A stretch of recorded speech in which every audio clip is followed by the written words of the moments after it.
Groundbreaking discovery in Egypt stuns experts. When you hear the word mummy, it might give you the chills. That's because most of us associate it with creepy characters from horror movies. But in reality, mummies have actually helped us learn a lot about ancient civilizations, their rulers, and how people used to cope with the loss of loved ones. The most famous mummies in the world come from ancient Egypt. Egyptians believed in life after death, but only if certain conditions were met. That's why they went through all the trouble of preserving human bodies through mummification. They even buried mummies in fancy tombs, almost like giving them their own fully equipped apartments for the afterlife. Why did they believe in this? Well, they were deeply connected to nature. They noticed the cycles around them, how the sun rises and sets every day, how plants grow back even after they wither. They believed in the powerful god Osiris, who represented the cycle of death and rebirth. To prepare for the afterlife, the ancient Egyptians followed rituals like mummification, using substances like honey resins and incense to preserve the body. No mummy is more famous than King Tutankhamun's. King Tut was a young pharaoh who ruled Egypt over 3,000 years ago. The problem with ancient royal tombs is that most of them had been looted long ago. People knew these rulers were buried with valuable treasures, making the tombs easy targets for thieves. But when King Tut's tomb was discovered in 1922, it was a huge deal because, unlike most other royal tombs, it hadn't been robbed. It was so well hidden that his mummy was found wrapped inside 3 coffins, one of which was made of solid gold. The treasures in his tomb showed us what life was like in ancient Egypt. Studying his mummy also taught us about the culture and common practices of that time. For example, scientists learned through DNA analysis that King Tut had malaria and a foot problem that probably made walking difficult. Another famous pharaoh was Ramses II, who ruled Egypt for 68 years, an incredibly long reign for that era. He was known for his military campaigns and massive building projects. Many artifacts from his time still exist, including a giant statue of him weighing about 6 tons. Ramses II lived to be around 90 years old. Interestingly, after examining his mummy, scientists found evidence of a spinal condition, likely inherited from his mother. Remember those tomb robbers I mentioned earlier? They probably caused Ramses II's body to end up in a plain coffin, hidden away in a secret collection of royal mummies at Deir el-Bahari. This hidden cache was rediscovered in 1881. Thankfully, archaeologists identified him because his name was inscribed on his wrappings. Mummification was no small task. In ancient Egypt, the entire process could take an astonishing 70 days. It involved a meticulous procedure of drying the body with a type of salt called natron, carefully wrapping it in linen and coating it with resin to make it look more lifelike. The wrapping process was deeply symbolic and done with great care. Take King Tut's tomb, for example. Its walls were decorated with elaborate artwork showing his journey to the afterlife, from his funeral procession to his passage through the underworld. The Egyptians believed everyone made this journey after death, so they filled tombs with items and paintings to help the deceased navigate the spiritual world. They also inscribed the tomb walls with spells from a sacred book full of poems and prayers, believed to help guide the dead to the afterlife. Food offerings were also essential. In King Tut's tomb, archaeologists found 36 jars of ancient drinks and 8 baskets of fruit left to support him on his long journey to the next world. The Egyptians thought the trip to the afterlife was a long one, so they left plenty of supplies like food and water. Pharaohs were also buried with luxurious clothes and stunning jewelry to ensure they'd make the journey in style. These included fine linen garments like tunics, scarves, gloves, headpieces, and lots of gold jewelry with precious stones, bracelets, buckles, necklaces, rings, and even tiny protective charms shaped like insects. Some tombs even contained ivory fans to keep the pharaohs cool in the afterlife. Ostrich feathers were also buried with mummies to help keep them cool in the afterlife. Some ancient rulers even got buried with boats in their tombs. For example, Pharaoh Khufu built the Great Pyramid of Giza as his tomb, and a large boat was found buried nearby. But in King Tutankhamun's case, although he was buried with many boat oars, he didn't actually have a real boat. Instead, he had 3 chariots and many fancy walking sticks. This might suggest he preferred to travel by land rather than by water in the afterlife. One of the coolest things found near ancient mummies was bottles of oils and perfumes. After all, if these rulers wanted to look good, why wouldn't they want to smell good too, right? Some of them even had ancient board games, often made from precious materials like gold or ivory. One popular game was called Sener, which was a bit like modern-day chess and was very common in ancient Egypt. Even though the Egyptians are famous for their mummies, they weren't the first to invent mummification. In fact, it all started in South America with an ancient civilization called the Chinchorro. As far as we know, these people were the first to preserve their dead, doing so about 2,000 years before the Egyptians began their own mummification traditions. Sure, we can learn a lot about ancient rulers by studying their mummies, but for a long time, we had no idea what they actually looked like when they were alive. That changed when archaeologists discovered some very special mummy portraits in Egypt. These portraits were incredibly detailed paintings of individuals, made while they were still alive. Unlike the usual paintings on canvas that we know today, these were painted on wood. They're known for their lifelike realism and beauty. Scientists even used them to study diseases by comparing the portraits to the actual mummies. Some of these paintings even showed jewelry that was later found with the mummies. The recent discovery of these mummy portraits in Central Egypt is a big deal, because it's the first time in over 100 years that such portraits have been found. Mummies have also been discovered naturally all over the world. In certain environments like extreme cold, heat, oxygen-poor areas, or places with unique chemicals, bodies can be preserved without human intervention. These conditions prevent bacteria from growing, so the body stays relatively intact. One famous example is Otzi the Iceman. He lived around 5,000 years ago in Europe. When his body was discovered in the Alps in 1991, Austrian authorities initially thought he was a modern mountain climber because of how well preserved he was. But after examining him more closely, it was clear that he was actually from the Copper Age. Switching gears a bit, in 1923, 2 curious teenagers in Florida snuck out of their homes late at night. There were rumors about an old man who was secretly building a stone castle by himself. Every time someone tried to watch him work, he would mysteriously stop. But those teenagers managed to sneak into his backyard and witness something they later described as magic. They saw huge rocks moving as if they were floating like helium balloons. The old man was moving stones weighing up to 30 tons all by himself to build his castle. Though he never let anyone see exactly how he did it, he proudly talked about his work around town. When people asked how he managed to build a stone castle alone, he would simply say, "I've discovered the secret of the pyramids." That man was Edward Leeds Kalnin. He was born on January 12, 1887 in a small village. Coming from a family of stonemasons, it's likely that's where he learned old construction techniques. However, Ed was a sickly child, so he wasn't physically strong and couldn't do heavy labor. At 26, a heartbreaking event changed Ed's life. His fiancée broke off their engagement. Heartbroken, Ed decided to move to the United States. He lived in a couple of states before finally settling in Florida, where his life's greatest project began. Ed spent years searching for the perfect piece of land to build his dream home. Strangely, he kept turning down good farmland, which puzzled everyone. He finally bought a rocky piece of land his friends thought was terrible. You couldn't farm it, couldn't plant anything. But for Ed, it was perfect for what he had in mind. His friends often described Ed as eccentric.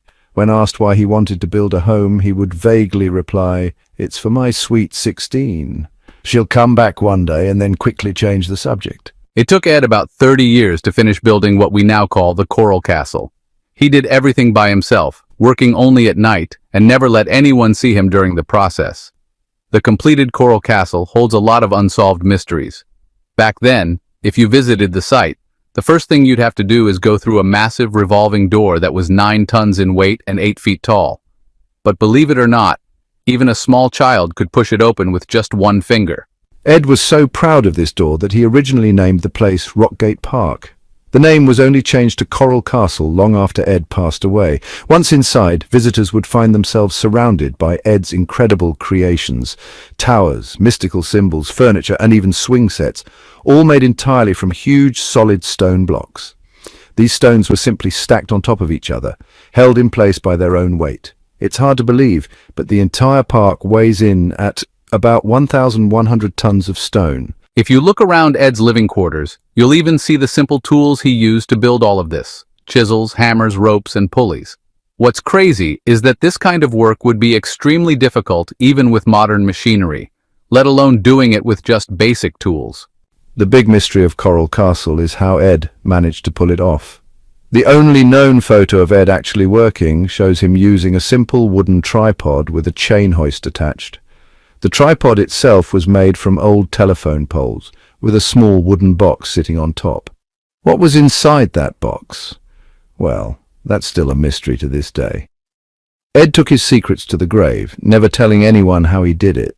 But that hasn't stopped people from coming up with theories. One idea is that there's a sort of harmonic grid beneath the Earth's surface, creating anti-gravity spots in certain areas. Some believe Coral Castle was built on one of those spots. This could explain why Ed spent so long searching for the perfect piece of land. Maybe he was looking for a place where he could tap into these strange forces. Whenever Ed talked about his work, though, he'd say it was all about understanding the laws of weight and leverage. He also claimed he had discovered the secret of the pyramid builders. And what was that secret? According to Ed, it was all about magnetism. He even published a booklet called Magnetic Current, where he explained his belief that every object contains magnetic particles and that you just need to understand where those particles are located. Once you get that, moving heavy things becomes much easier, kind of like how objects feel lighter when you're underwater. Some researchers say that if Ed and the ancient pyramid builders really used this method, it would have taken only 4,700 workers to build the Great Pyramid of Giza, instead of the estimated 20,000 to 100,000. But the story gets even stranger. In the late 1920s, while Ed was finishing up Coral Castle in Florida, rumors started spreading. People in town were whispering that Ed was hiding a stash of money somewhere on his property. One night, a group of men decided to rob him. They waited until Ed was alone and broke into the castle. Luckily, they didn't find any money, and they didn't hurt Ed either. But after that scare, Ed decided it was time to move, and by move, I don't mean he packed up his toothbrush and left. Ed decided to move the entire Coral Castle to a new spot, about 10 kilometers away from its original location. Legend has it, he hired a truck driver and made him swear to absolute secrecy. Ed told the driver to look away while he loaded the truck himself. Somehow, Ed managed to move all those huge stones without any help. Eventually, Ed and his Coral Castle settled in Homestead, Florida, where it still stands today. Fast forward to 1986. A team of engineers from the University of Florida was called in to repair Ed's famous 9-ton revolving gate. They brought along all sorts of modern equipment, including a 20-ton crane. When they removed the door, they found something odd. Ed had used a strange round stone, about the size of a frisbee, as a bearing at the base of the door. The engineers couldn't figure out how that little rock was able to support 9 tons without breaking apart. They sent the stone to the university's geology department, but the geologists were stumped too. They couldn't find any matching rock type in their databases and had no clue where it came from. When the engineers tried to put the gate back in place, they struggled. Without Ed's original stone bearing, they couldn't get the door to rotate the way it used to. In the end, they had to cut the door slightly to make it function again, proving that even with today's technology, no one could recreate what Ed had done on his own. Then, in 2011, another man claimed to have cracked the pyramid code, just like Ed. A retired construction worker named Wally Wallington from Michigan built a personal Stonehenge using techniques similar to Ed's. Wallington is known for using simple tools like levers and counterweights, avoiding heavy machinery altogether. Unlike Ed Leedskalnin, Wally Wallington shared his building techniques with the public. There are lots of videos showing how he used clever engineering to move multi-ton concrete blocks using super simple tools. It's honestly pretty impressive. The guy even managed to move an entire barn to a different property all by himself using basic equipment. Still, there's no real proof that Wally used the same techniques Ed did to build Coral Castle. To this day, the secrets of Coral Castle remain unsolved. But hey, people keep trying to figure it out. Now let's jump back to 1898. You're taking part in an excavation at Saqqara, not far from Cairo. The area's packed with ancient tombs and pyramids. You're feeling like Indiana Jones, hoping to find something huge. Golden scrolls, treasure maps, or maybe the mummy of a famous pharaoh. But instead you find a wooden bird. At first it's a bit of a letdown. It just looks like an old toy. Little do you know, years later, someone would suggest that this bird might actually be a model of an ancient monoplane. This artifact, known as the Saqqara Bird, is made from sycamore wood. Its wingspan is only about 7 inches, roughly 18 centimeters, and it weighs about 40 grams, pretty much a perfect Egyptian souvenir. It's over 2,000 years old and looks pretty plain, no fancy feather carvings or intricate decorations, just a beak and eyes that make it resemble a falcon, which was a symbol of the god Horus. What's strange about it is its tail. It's squared off and sticks up in an odd way. It seems like there used to be another piece attached there, but it's missing now. Of course, people love a good mystery, so there have been plenty of theories about what this bird was for. The simplest idea, it was just a ceremonial object. Another thought is that it was a child's toy, maybe even a boomerang-like glider, which was a thing in ancient Egypt. Some even suggested it was used in religious rituals, but that theory got debunked because the bird has no holes or marks to hang it from, apart from the ones added later by the Cairo Museum for display purposes. Nearly a century after it was discovered, an Egyptologist named Dr. Khalil Messiha proposed a bold new idea. What if the bird was actually a prototype of an ancient aircraft? He argued that the bird was missing a horizontal tail stabilizer, and if it had one, its wings were at the right angle to create aerodynamic lift, similar to modern planes. Dr. Messiha also pointed out that ancient Egyptians often put miniature models of their inventions in tombs. So, did the ancient Egyptians invent flight in 200 BC, long before the Wright brothers took to the skies in 1903? Sounds wild, right? There was only one way to find out. Test the model. But of course the Cairo Museum wasn't about to let someone fly their precious artifact around like a toy. So glider designer Martin Gregory built a replica out of balsa wood. His conclusion, without that missing tailpiece, the bird wasn't exactly a top-notch flyer. But the mystery didn't end there. The History Channel wasn't convinced. So they brought in an aerodynamics expert to build another replica and test it under conditions similar to Egypt's climate. The results were surprisingly promising. So maybe, just maybe, the Saqqara bird wasn't just a toy after all. If it was a flying prototype, it would be an amazing example of an out-of-place artifact. Something way ahead of its time, both technologically and historically. And the Saqqara bird isn't the only ancient tech that makes us scratch our heads. In 1901, divers recovered the Antikythera mechanism from a shipwreck near the Greek island of Antikythera. It's often called the world's first analog computer, dating back to around 100 BC. This intricate bronze device could track the positions of the sun, moon, planets, and stars. It even predicted lunar phases, solar eclipses, and the speed of the moon's orbit. No one knows exactly who built it or how, but it's shockingly advanced for its time. And get this. The first flush toilets weren't invented in the 20th century, like many people think. That's a joke. Actually, ancient civilizations like the Minoans on the island of Crete and the Indus Valley civilization had flushing toilets around 4,000 years ago. Their plumbing and drainage systems were so well designed that no one really improved on them for about 2,000 years. One example is an ancient toilet found in the Palace of Knossos. It had a wooden seat over a sloped channel that directed water from a rooftop cistern down to underground sewers. Other toilets used water from jugs, but of course, only the wealthy could afford such luxuries. So, yeah, if you were house hunting back then, a toilet was definitely a selling point. Back in the day, having a toilet at home was a sign that you lived in a rich neighborhood. Now, you might think automatic doors were a cool, modern invention from 1931, but actually the idea is way older than that. We're talking about the 1st century AD. A mathematician and engineer named Heron of Alexandria came up with a clever hydraulic system to open and close temple doors. The way it worked was pretty wild. You'd light a fire to create heat, which would heat up a copper pot half filled with water. As the water heated, it would move into other containers connected to weights and ropes. As the water shifted, The weights would pull the ropes, slowly opening the doors. But don't expect anything like the sliding doors at your local supermarket that open instantly. Heron's doors took hours to open, and once the process started, there was no way to stop it. That's why they only opened them once a day, right before ceremonies, to add some mysterious drama for the temple visitors. Now here's something a bit eerie. The first ever battery might have been invented in Baghdad about 2,000 years ago. In 1938, a German archaeologist found this oval-shaped clay jar that puzzled everyone. Scientists are still debating what it was actually for. One theory says it was used for electroplating, covering objects with precious metals by filling the jar with a mild acid like vinegar. The battery could produce about 1 volt of electricity. Another theory suggests it might have been just a storage container for sacred scrolls. To this day, no one knows for sure. Moving on to contact lenses. Did you know Leonardo da Vinci designed a version of them back in 1508?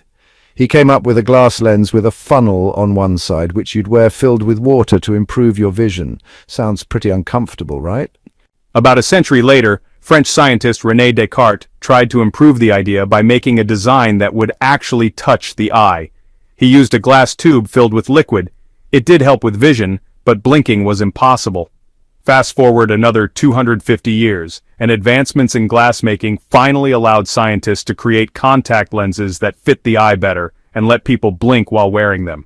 But they were still made of heavy blown glass, which didn't let the eye breathe. About 50 years later, lenses were finally made of plastic, making them lighter, unbreakable, and scratch-resistant, though they still covered the entire eye. Then, in 1948, an English optician accidentally sanded down a plastic lens and discovered it could stay in place even if it only covered the cornea, not the whole eye. That was a game changer. Now imagine living in 19th century London and needing to send a message to New York. It would have taken about 10 days to get there by ship. So, when delivery times dropped from days to just hours in 1858, it was a huge deal. The first message was sent by Queen Victoria herself. This was all thanks to the first transatlantic telegraph cable, which was laid across the ocean floor. Unfortunately, the cable only worked for a few weeks before failing, and it took years to get it working again. Here's a creepy discovery from Egypt you might not have heard about. A few years ago, archaeologists found 16 human right hands buried carefully in 4 pits. At first, they didn't even recognize them as human because they were unnaturally large. Strangely, they only found right hands and no left hands. This pointed to an ancient, dark ritual. Egyptian art and stories describe a gruesome ceremony where victorious warriors would cut off the right hands of their enemies as proof of their win, often in exchange for gold. Since the Egyptians believed in the afterlife, cutting off someone's hand was seen as taking away their power forever. This particular discovery is linked to a battle between the Egyptians and the Hyksos, who once lived in what used to be called Canaan. Egypt has always been a hotspot for historic finds. One of the most incredible discoveries was a giant papyrus scroll. If you unroll it, it's actually taller than the smallest skyscraper in the world, the one in Wichita Falls, Texas. Long before people typed notes on their phones, they wrote on this stuff made from the papyrus plant. About 2,000 years ago, ancient Egyptians wrote texts on papyrus that described their traditions, beliefs about the afterlife, and much more.